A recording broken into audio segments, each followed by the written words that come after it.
কি আছে কি দুপুর আয়োজন কি আজকে? কাঠকচু আর গুঁড়া মাছ চটচটি। কাঠ কচু মানে এটা কোন কচু? এই যে কচুর মুড়ি আছে না, জংলা কষা শুনছি, ভেতরে দুধ কচু শুনছি। এলা এলা দুধ কচু কয়, আর আমাদের উত্তরবঙ্গের মানুষ কাঠকচু কয়।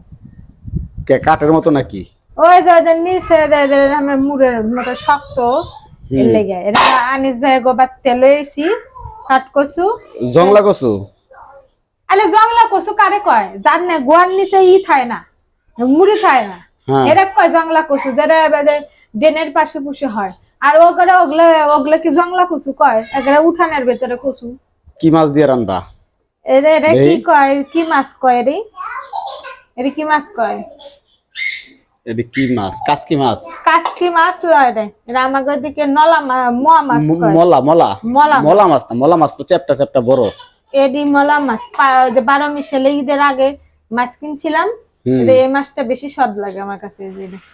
চাইপলা মাছ। এই চাইপলা মাছ যদি বাজারে পাও আমার লাগে আনবে, এই মাছটা খুব মজা লাগে আমার। চাইপলা মাছ।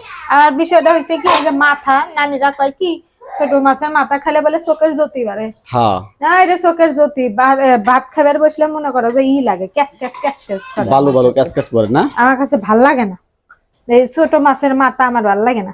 কচু তো 100 দেখা যায়, একবার সাদা দবদবা। দেখা লাগবে না কচু ডাকা। সুখী বাড়ির মানুষের কাছ থেকে নিয়ে এসেছি, হ্যাপি ফ্যামিলি। হ্যাপি ফ্যামিলি না? হ্যাঁ, কোনো কিছুর নাই, কমতি নাই। আনিস ফ্যামিলি। এই তোমরা কথা কয় না। আনিস ফ্যামিলি। আনিস ফ্যামিলি। কাপুত কুপুতি। আনিসের দুধও ভালো, আনিসের কচু ভালো। কচু ভালো, একটুও জানে না বাগুনের মতো গলে যায়। ভাবছিলাম যে আমি রাইজার আব্বু কইছি তুমি একটা ইলিশ মাছ আনবা, আইনা বাজার থেকে। এখন থেকে আর আমরা কচু কিনতাছি না, মোটরসাইকেল নিয়ে যে একটা ডাইরেক্ট টান দিয়ে তুলে বস্তা করে নিয়ে চলে আসবা। ওকে কচু দিয়ে ইলিশ মাছ খাবো। হ্যাঁ, এটা ভালো কথা। আসলে আনিস ভাই হয়তো আপনারা চিনবেন না, আপনারা হচ্ছে কেন ভাইয়ার হচ্ছে ভাই ব্রাদার বন্ধু বান্ধব মানুষ।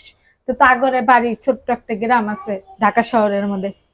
তো ওখানে এমন কোন জিনিস নাই যে মুরগি, হাঁস মুরগির থেকে শুরু করে গরু বাছুর থেকে শুরু করে দুধ, দেশি ডিম, হাঁসের ডিম সব পাওয়া যায়।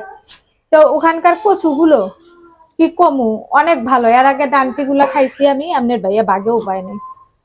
হ্যাঁ, এটা ঠিক আছে, কিন্তু আমার ডর করে এই যে গ্রামে টাটকা কচু গুলা খাইলে না গলায় ধরে। কয়দিন রাখছিলাম না। যাই হোক, আমার কচুর তরকারি খাইতে আমার ভয় লাগে। তো যাই হোক, আপনার ভাইয়াকে আমি হাদি না, তবে আজকে আমি আমার পছন্দের তরকারি রান্না করতেছি। খাইলে খাবি, না খাইলে না খাবি। কচুর তরকারি দেখলে আমার ডর করে, যদি খালি গলায় ধরে।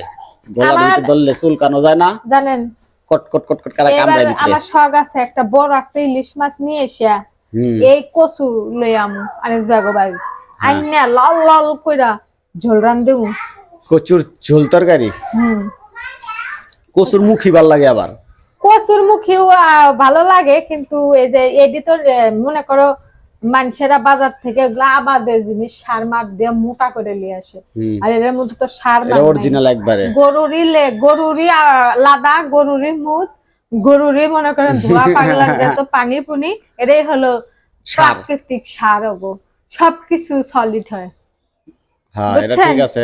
গরুরি মদ, গরুরি গু, গরুরি মানে প্রাকৃতিক, মানে জৈব সারে তৈরি, জৈব সার দিয়ে তৈরি। হাঁসের মুরগি, হাঁসের লাদা সবই হলো জৈব সার। যৌবন সার, জৈব সার, জৈব সার না, ওগুলো হলো জৈবন সার।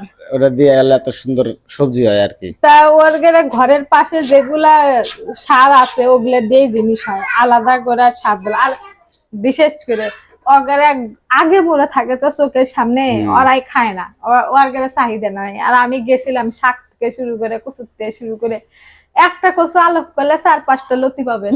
ঠিক আছে, সবাই ভালো থাকবেন, সুস্থ থাকবেন, আর সবার কেমন লাগলো ভিডিওটা জানাবেন।